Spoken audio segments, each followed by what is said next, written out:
Salut mes biloutiers. Ça va bien aujourd'hui? Alors, celui-là, il est fait pour se détendre. Faut jamais faire les vidéos sous le coup de la... Comme d'habitude, on va prendre un truc qui vient de m'arriver pour essayer d'illustrer une situation un peu plus globale. Pas comme d'habitude. Non, c'est vrai que ça fait un moment que j'ai pas fait ce genre de choses. Allez, je vous raconte un peu tous les travaux qu'on a au Mans. Puis à la fin, on va parler de religion.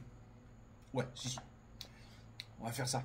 Ah ouais, c'est vrai qu'il faut faire ça, il faut dire un truc comme ça, et comme ça, vous êtes curieux et vous allez rester jusqu'au bout. Et on a fait plus de 30 secondes. Allez. Au Mans, on a Stéphane Le Foll, qui est notre maire, qui a décidé de lancer tous les chantiers de travaux en même temps. C'est des histoires de budget, de machin, j'ai essayé de comprendre, c'est hyper compliqué. Bref, mais le truc c'est qu'il espère que tout va être fini pour la campagne des municipales. Le mec il sait pas comment ça marche les travaux publics apparemment. Non, ça va être garanti en retard, promis. Ce qui fait que pendant la campagne municipale, il va se prendre les travaux. Et il y a plein de mecs qui vont refuser de voter pour lui parce que ça fait 2 ans qu'on sera en plein travaux. Bref, peu importe. C'est pas ça l'objet. L'objet c'est de dire, à cause des travaux, comme pourrait y avoir d'autres situations, il y a des deux voies, et puis à un moment, il y en a une qui bloque. Alors à droite, à gauche, peu importe, on s'en fout, mais ça se remet sur une voie, d'accord? Enfin, c'est ok. Pour tous les gens qui ont déjà conduit en dehors du Mans, genre à Nice, à Paris, dans les grosses villes et compagnie, vous savez tous comment on fait. On avance sur 2 fils, et on fait 1 sur 2. C'est la logique qui veut ça, c'est même pas une question de code de la route ou de machin, c'est la logique là. La route, c'est, on vous l'a dit, c'est du fair play, c'est de la bienséance. Au Mans, non. Les Manceaux, ils ont décidé non. Les Manceaux, qui sont Manceaux, hein, mais ils sont à la limite de la consanguinité pour certains. Ils sont jamais sortis du Mans, ils savent pas comment ça se passe ailleurs. Vu qu'ils savent, ils ont vu le panneau, ah, et puis demain sera pareil, puis après-demain sera pareil, puis le jour où ça change, parce que vu que c'est en travaux, ça arrête pas de changer. Moi, je vous dis, je suis paumé, puis je m'en fous, je conduis pas comme ça, moi. Donc, ils sont sur une file, mais sur 1 kilomètre, hein. Ouais. Et attention, parce que s'il y en a qui remontent, alors ils prennent des coups de klaxon, des machins, et on a des Jean-Michel justiciers. D'autant qu'ils se mettent à cheval sur 2 fils. Voire même là, tout à l'heure, ce qui vient d'arriver, s'il y en a un, il est arrivé, plac, il s'est décalé, et il a roulé au même niveau que les autres, là où il aurait dû être. Mais sur, je vous dis, 500, 800 mètres.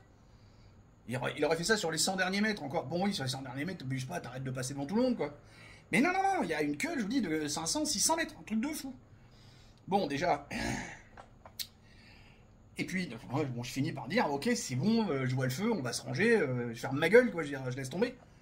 Et là, donc il fallait se ranger, moi j'étais sur la file de gauche, il fallait se ranger sur la droite. Hein.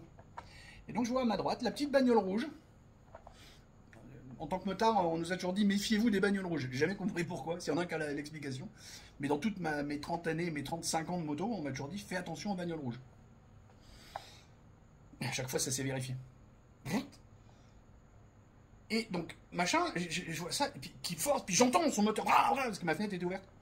Je dis, mais c'est n'importe quoi. Et je tourne, une petite pépette, voilée d'un bout à l'autre. Je dis, attends. Je dis, attends, tu peux pas me laisser passer, tu veux pas. Et puis, au fur et à mesure que les bagnoles avançaient, elle collait au cul de l'autre pour vraiment m'empêcher de passer, quoi. Puis regard fixe, hein, surtout, elle va pas tourner la tête pour regarder qui est à côté, quoi. Donc, est-ce que c'est le gros barbu dans la Mercedes qui l'emmerde, elle a une revendication quelconque? Est-ce que c'est... Parce que le truc, c'est que dans des situations comme ça, ou même sur des entrées de rond-point, des machins, les petites pépettes voilées intégrales qui sont au volant de leur bagnole, au Mans, putain, elles y vont. Alors je dis pas que c'est une stade globale, machin. Quelles sont vos sources? Je vous dis, j'en ai vu 4 ou 5 hyper excités comme ça au Mans, et à chaque fois, le même genre de comportement avec le même genre de profil. Mais moi, j'ai envie de dire, chérie, si tu veux nous en mettre plein la vue avec ton voile intégral, ta culture, ton machin, enfin pas intégral, pas la burqa là, mais le truc qui laisse passer que le rond du visage, quoi. Si t'as envie de nous casser les couilles avec ta culture, et encore une fois, je le répète pour tout le monde, moi je suis athée, je trouve que c'est débile en 2025 de croire en un barbu qui a créé la Terre en 7 jours. C'est 4 milliards d'années la Terre, pas 7 jours. Bon, puis après chacun ses convictions. Tant que tu viens pas me faire chier avec tes convictions, je viens pas te faire chier avec mon athéisme. Mais il y a un moment, quand tu t'habilles comme ça, de pied en cap pour revendiquer quelque chose, va au bout de la démarche. Parce que moi, dans la bagnole, j'ai pas vu ton père, j'ai pas vu ton frère, j'ai pas vu ton mari. Puis en plus de ça, t'étais au volant, dis donc. T'es sûr que t'as le droit de conduire? Dans ta culture? Parce que moi, j'ai pas ce souvenir-là, moi. Moi, les nanas qui sont habillées comme toi, quand je les vois à Kaboul ou à Téhéran, elles sont jamais au volant d'une voiture. Donc ça commence à péter les noix. Je veux dire, vous voulez nous imposer votre culture, mais vous la prenez à la carte. Vous prenez ce qui vous intéresse dans votre culture. Vous prenez pas le package complet. Puis vous venez nous l'imposer ici, alors que c'est pas la culture du pays de base. Et donc vous cassez les couilles. Parce qu'on est à 6 minutes et je peux employer des gros mots, même si c'est des petites noisettes. Bon.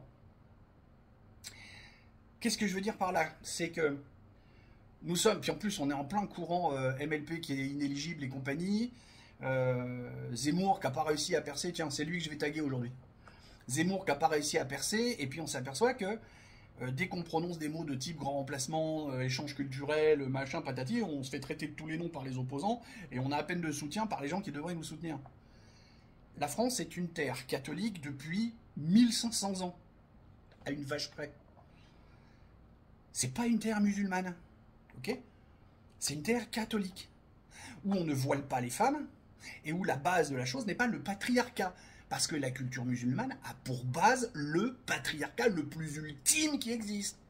Coucou les féministes, on vous entend jamais là-dessus. Hein? Alice Coffin, avec ta grande gueule, on t'entend jamais là-dessus. D'accord? La seule qu'on entend, c'est une autre Alice, que t'hésites pas à démolir à chaque fois que tu peux. Hein? Alice Cordier, elle hésite pas à le dire, mais Alice Coffin, elle ferme sa gueule là-dessus. Donc je veux dire, ok, c'est pas une stat, j'en ai vu 4 ou 5 qui étaient énervés, qui faisaient ça, mais c'est bizarre de retrouver ce profil, quoi.